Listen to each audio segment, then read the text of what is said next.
चलो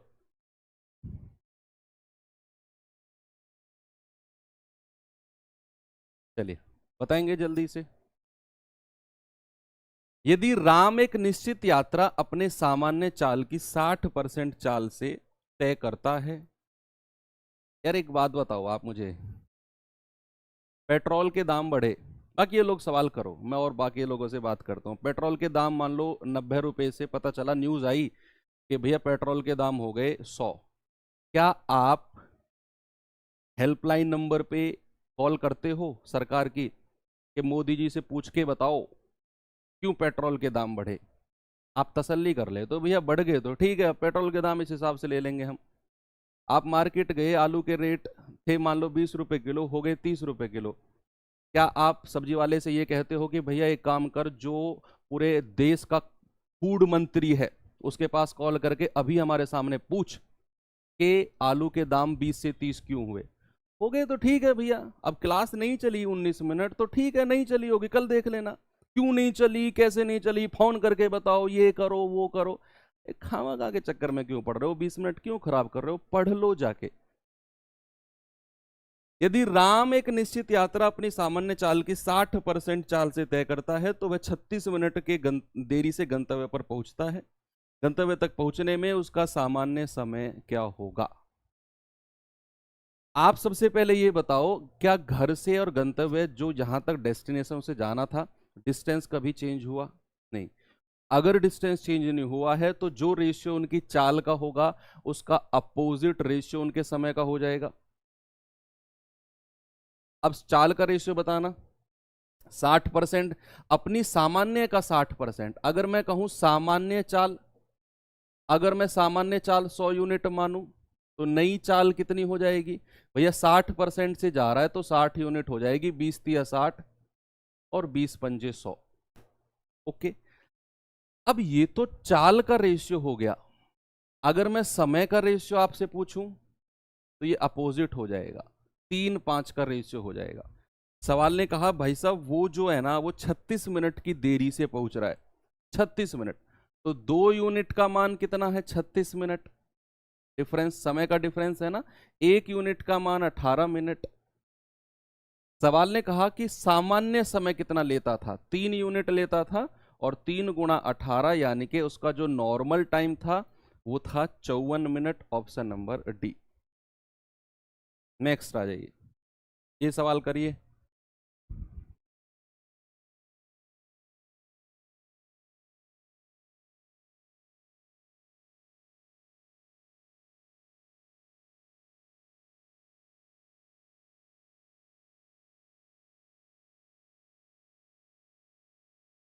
ए की आय बी की आय से 60% कम है तथा ए का खर्चा बी के खर्चे का 60% है। आय का रेशियो भी आपको दिया हुआ है और खर्चे का रेशियो भी दिया हुआ है।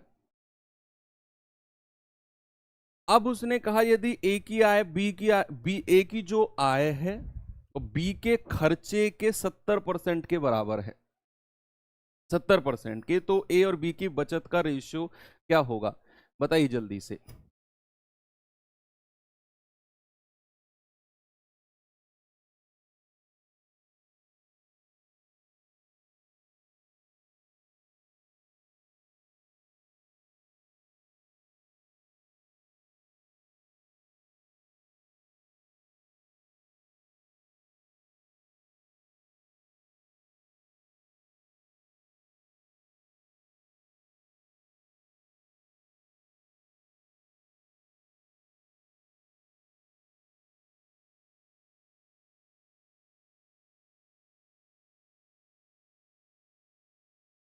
ए की आय बी की आय से 60% कम है।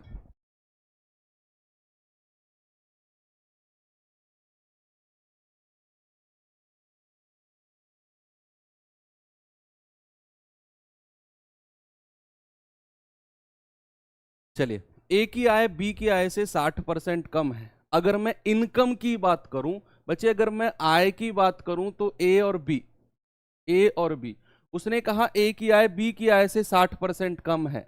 अगर बी की आय 100 है तो ए की जो आय है ना वो 60% कम है।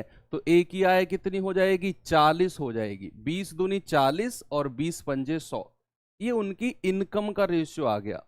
अब उसने कहा कि ए का जो खर्चा है बी के खर्चे के 60% के बराबर है।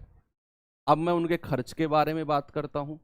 बी का खर्च अगर 100 यूनिट है तो ए का खर्चा 60% के बराबर है। 20 तिया 60, 20 पंजे 100, ये उनके खर्च का रेशियो आ गया। देखो पहली लाइन में उसने कहा था 60% कम है तो मैंने 40 किया, दूसरी लाइन में उसने कहा 60% के बराबर है तो मैंने यहां 60% उसे किया।